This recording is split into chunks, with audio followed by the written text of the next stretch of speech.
Originally, I think I thought I wrote monster stories. Right. Because as a kid, mostly I read science fiction and fantasy. I didn't really get that horror was a thing until I was a little bit older, because I guess because your parents kind of watch what what you read. My parents were pretty good about they kept an eye on what I was watching on like movies and television and stuff, but they let me read almost anything. So, but I did start with science fiction and fantasy first because again I like the idea of limitless possibilities. Right. And when I first discovered horror, it was Stephen King, and V.C. Andrews. V.C. Andrews, people might scoff, but for an like 11-year-old, 12-year-old girl reading Flowers in the Attic for the first time, that's some pretty horrific stuff. Yeah, yeah. I mean, it's it's some terrifying stuff because it's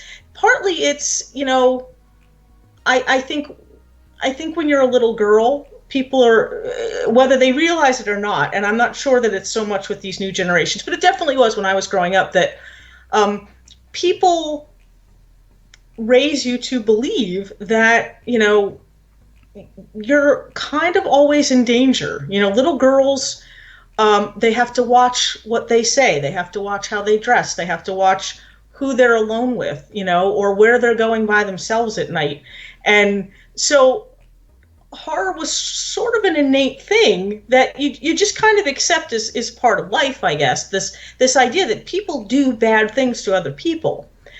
But I think for me personally, too much of that is depressing. It does explain, I think, my interest in crime stuff, my interest in true crime type things, but and that's mostly because I think understanding why people do those things and how they catch the people that do those things makes me feel better. But to me, it wasn't always much of an escape, because that's kind of, to me, that was always just part of life, was that people are cruel to other people, and sometimes you have heroes that can save them and sometimes they can't.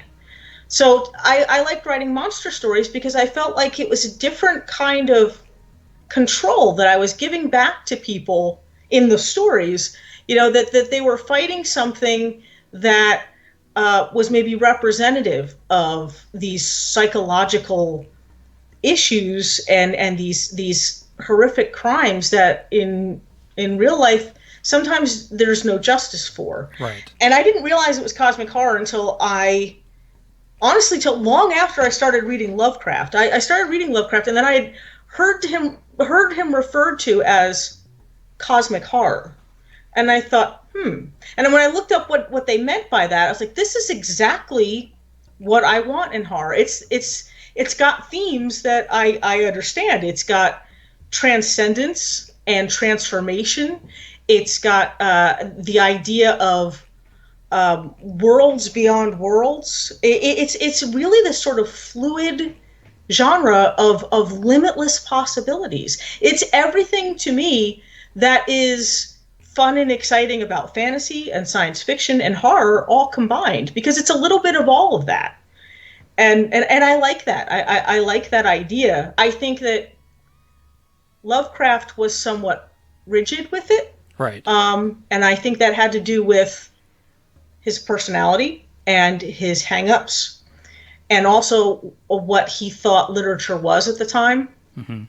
But I think that it opens writers up to, as I said, like infinite possibility to discuss the human condition in these exotic ways. Right. And that's what appeals to me the most about it. But I didn't realize that that's what I was writing till maybe 10 years in. Right, It was a while. I was a slow learner. Yeah.